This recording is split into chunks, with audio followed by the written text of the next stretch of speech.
नमस्कार दोस्तों, स्वागत है आपका स्लीपी क्लासेस में।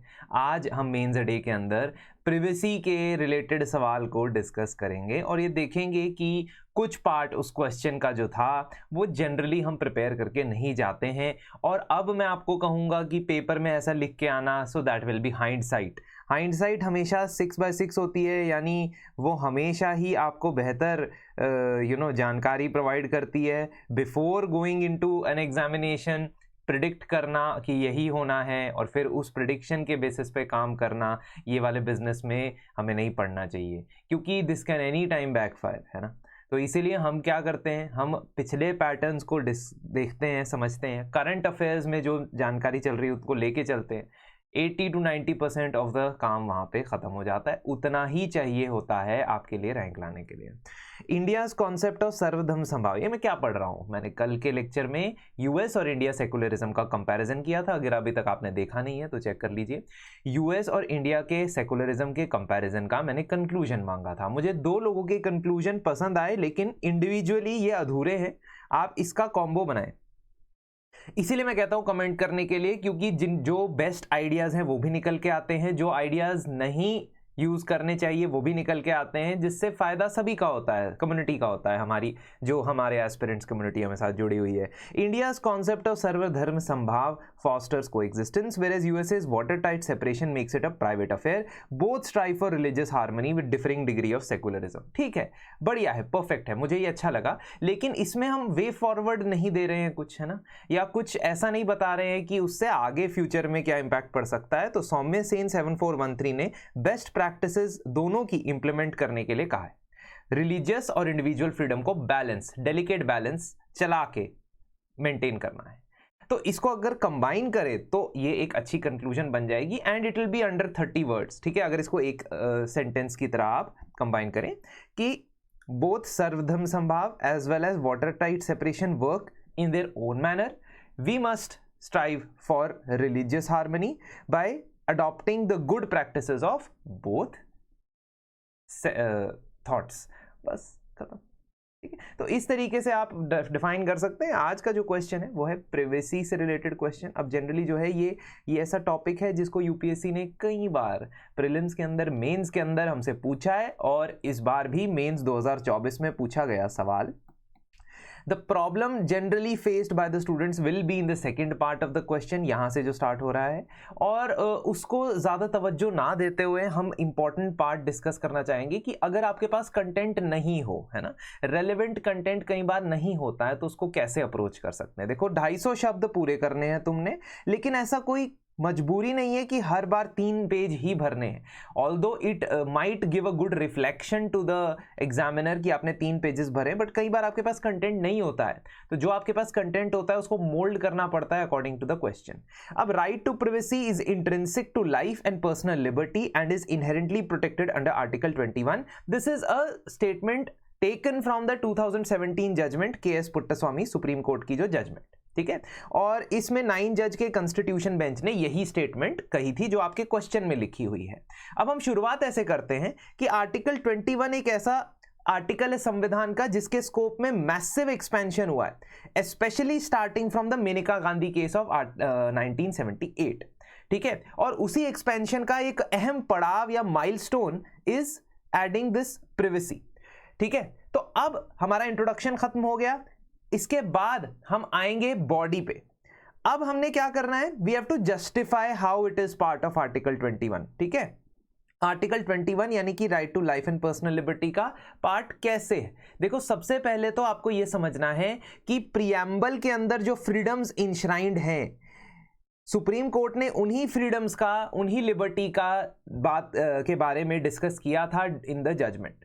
So we have the liberty of thought, belief, faith, expression and worship, and to ensure that liberty there must be privacy, because if every thought of ours is scrutinized in the public, is analyzed in the public, is there for public consumption, that should be left to us for voluntarily doing it or not. There should be not be invasion into that. Secondly, ये जो privacy होती है ये बाकी freedoms के लिए जरूरी है। आपने right to freedom of speech and expression देखा है आर्टिकल 19(1)(a) के अंदर। आपको ये भी पता है कि the right to silence is also part of that freedom. आपने अगर स्टैटिक जानकारी पढ़ी, आपको पता है कि right to silence is also part of freedom. Silence is sometimes used to protect my privacy, है ना. तो इसी वजह से अगर आप प्रिवेसी रखते हो तो बाकी फंडामेंटल राइट्स को भी एक बूस्ट मिलता है, एक मदद मिलती है. तीसरा पॉइंट या तीसरी इंपॉर्टेंस प्रिवेसी की है कि वो स्टेट की पावर्स पे लिमिट लगाता है. देखो अल्टीमेटली फंडामेंटल राइट्स का पर्पस ही तो ये है कि स्टेट की पावर्स अनलिमिटेड ना हो. इसलिए सिर्फ लेजिटिमेट यूज अगर होता है, only and only if there is legitimate use of that particular invasion of privacy, it can be allowed. इसके लिए सुप्रीम कोर्ट ने 2017 में ट्रिपल टेस्ट ऑफ प्रोपोर्शनैलिटी भी दिया. मतलब आपका फंडामेंटल राइट टू प्रिवेसी एक एब्सोल्यूट राइट नहीं, it is not an absolute right, just like all other fundamental rights. That means in certain set of conditions it may be infringed, but वो set of conditions supreme court ने lay out कर दी in 3 test या triple test. Number 1 is law. Law का मतलब है कि इसको ट्रिपल टेस्ट ऑफ लेजिटिमेसी लिख देना, legitimacy is a better word, ठीक है. तो लॉ का मतलब है कि कम से कम कानून के अंदर कोई प्रावधान हो, कोई प्रोविजन हो, उसके थ्रू आपकी प्राइवेसी वायलेट हो रही है. Second is legitimate aim of public interest. आपकी प्राइवेसी वायलेट हो रही है तो उसका वायलेट करने का कारण होगा पब्लिक इंटरेस्ट में उसे किया जा रहा है, just not for any other purpose. And third is proportionality, मतलब कि जितना अमाउंट ऑफ इंफॉर्मेशन मुझे आपके बारे में चाहिए बस उतनी ही इंफॉर्मेशन मैं आपसे लूंगा. फॉर एग्जाम्पल अगर आपने आधार कार्ड बनाना है या आपने गवर्नमेंट स्कीम्स का बेनिफिट लेना है ना, फ्री राशन मिल रहा है आपको या फ्री आटा चावल दाल मिल रहा है, तो मैं आपकी सेक्सुअल ओरिएंटेशन नहीं पूछूंगा उस फॉर्म में, बिकॉज जितनी प्राइवेट इंफॉर्मेशन मुझे आपकी चाहिए है ना, एज रिलेटेड या आपकी जो एड्रेस रिलेटेड, बस उतनी ही पूछूंगा. सो प्रोपोर्शनल इंफॉर्मेशन लेनी है, नॉट मोर देन दैट. और lastly when you will justify article 21 being intrinsically having right to privacy, you will say that this is the reason. ये रीजन है जिसकी वजह से बाकी बहुत सारे कानून और बाकी बहुत सारी जुडिशियल प्रोनाउंसमेंट्स आ रही हैं which are based on this principle. For example personal data protection act जो पास किया गया है वो भी आपकी प्राइवेसी को प्रोटेक्ट करने के लिए. सेम सेक्स रिलेशंस की डीक्रिमिनलाइजेशन हुई नवतेज सिंह जौहर केस के अंदर. एडल्ट्री की डीक्रिमिनलाइजेशन हुई जोसेफ शाइन के अंदर. इन सभी जजमेंट्स का जो बेसिस था दैट वाज आर्टिकल 21 का पार्ट होता है privacy. Now the second part of the question is problematic which we don't prepare for the examination. अब मैं आपसे एक्सपेक्ट नहीं कर रहा हूं कि आप ये पढ़े, और मैं आपको जुलाई 2023 का एक आर्टिकल भी लेके दिखा सकता हूं कि किसी न्यूज़पेपर में आया था जिसमें केरला की हाई कोर्ट ने पैटर्निटी टेस्ट के बारे में कहा था, और फिर मैं आपसे एक्सपेक्ट करूं कि पेपर में जाके आप ये लिख रहे होगे यूपीएससी ये डालेगा पेपर में. नहीं, इस तरीके के रैंडम लेके मैं नहीं आऊंगा कि ये कभी मैंने पढ़ाया था या कभी किसी ने पढ़ाया था तो आपको आना चाहिए था. जनरली हम ये स्पेसिफिक चीज़ें नहीं पढ़ते. हाँ, मैक्सिमम से मैक्सिमम हमने जो है हमने पढ़ा है in 2023 what has been used is the abortion related law, that is medical termination of pregnancy act, है ना, और उसके जो है प्रावधान हमने पढ़े हैं. यदि उस पर सवाल पूछा जाए तो हम दे सकते हैं. बट पैटर्निटी टेस्ट के लिए जनरली प्रिपरेशन नहीं होती है, और ये एक्सपेक्ट भी नहीं किया जा रहा है कि किसी कैंडिडेट के पास डिटेल्ड होलिस्टिक जानकारी हो इसके बारे में. तो इसलिए ये जो जानकारी है that is in hindsight. I will also tell you that if you did not know the specific sections or the specific acts, then what you could have done. अब पहले ये देख लो, इंडिया में अबॉर्शन से रिलेटेड जो कानून है उसमें भी प्री नेटल डायग्नोसिस की बात होती है, डीएनए टेस्टिंग की बात होती है पासिंग रेफरेंस में. अगर मैं section 112 of Indian evidence act बोलूं तो उसमें पैटर्निटी टेस्ट की बात नहीं होती है एज सच, मतलब डीएनए टेस्ट की बात नहीं होती है. उसमें पैटर्निटी एस्टैब्लिश करने का तरीका बताया गया है. 280 डेज तक अगर कोहैबिटेशन होता है कुछ इस प्रकार का, जिसकी डिटेल में again no need to go. Again PCPNDT act जो है उसमें भी there are some DNA testing for genetic abnormalities. और डीएनए प्रोफाइलिंग के लिए या डीएनए डेटा बैंक बनाने के लिए एक DNA application technology application bill लेके आया था 2019 में, but that was never implemented.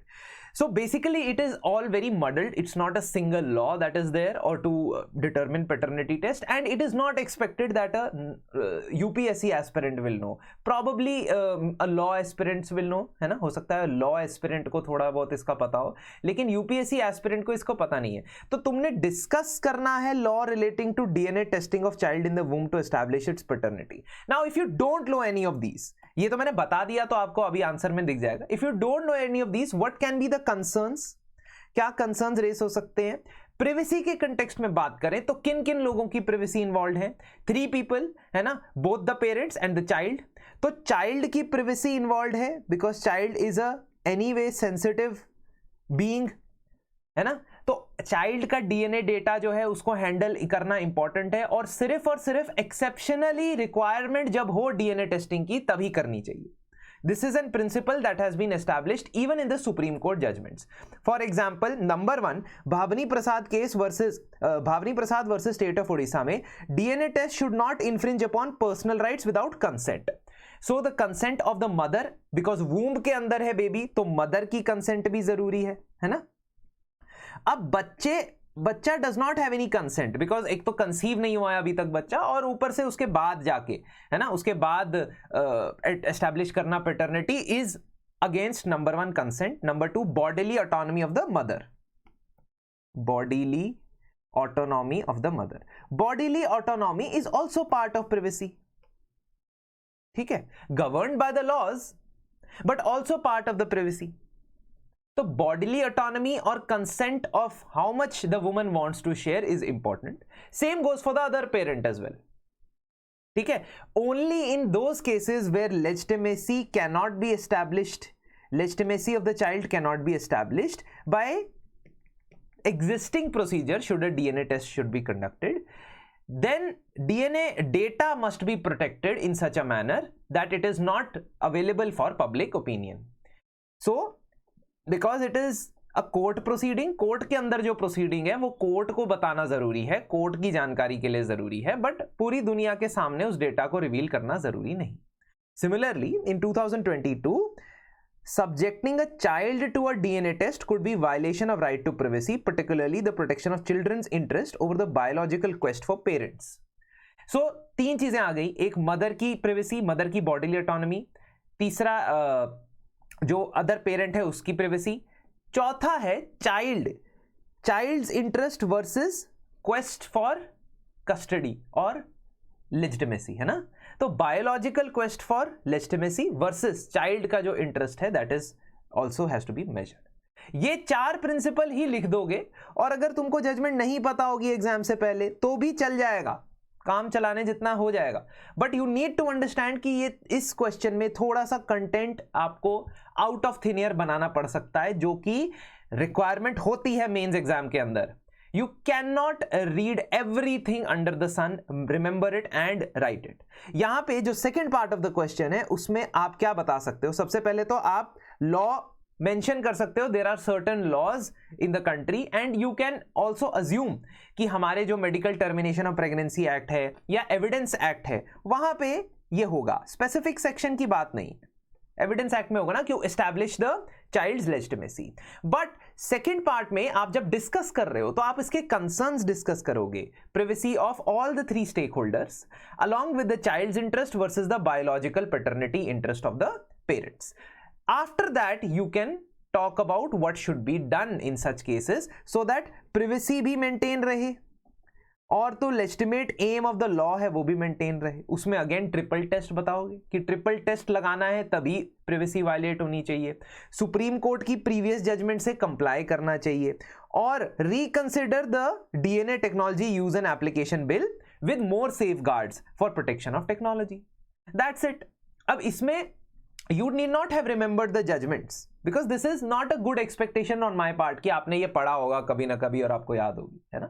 But to understand the requirement of the question and mold it accordingly, आप इस way forward को ही अपना conclusion बना के आगे बढ़ाओगे. तो आज मैं conclusion आपके ऊपर नहीं छोड़ रहा हूँ, लेकिन मैं आपको एक task दे रहा हूँ. मैं जानना चाहता हूँ कि next week आप कौन से particular topic से सवाल चाहते हो. मैं आपके सामने questions रख देता हूँ, topic रख देता हूँ.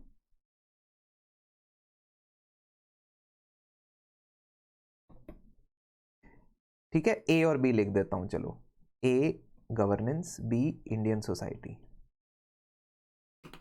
Social issues and Indian society जो जनरल स्टडीज 1 में होता है, आप चाहते हो मैं उससे क्वेश्चन डिस्कस करूं या गवर्नेंस से क्वेश्चन डिस्कस करूं, मुझे कमेंट्स में बता दो। जिसके कमेंट ज्यादा होंगे वो वाला क्वेश्चन हम टेकअप करेंगे मंडे को, and we'll discuss that. Along with that please remember कि हमारा मेंस मेंटोरशिप बैच जो है वो स्टार्ट हो चुका है। उसमें जनरल स्टडीज 1 के एक एक दिन पे 2-2 क्वेश्चन दिए जा रहे हैं लिखने के लिए, जो मैं इवैल्यूएट कर रहा हूं। साथ ही साथ वीकली लाइव डिस्कशन करूंगा, मॉडल आंसर्स भी आपको दूंगा, और 1-on-1 डिस्कशन उसके अंदर आपके साथ रहेगा, आपकी स्पेसिफिक रिक्वायरमेंट के हिसाब से मेरे साथ, ठीक है। तो please try to avail this if you are interested for my mains preparation for 2025। What is my requirement from you, governance या इंडियन सोसाइटी, ए या बी? जल्दी जल्दी कमेंट्स में मुझे बता दो। धन्यवाद।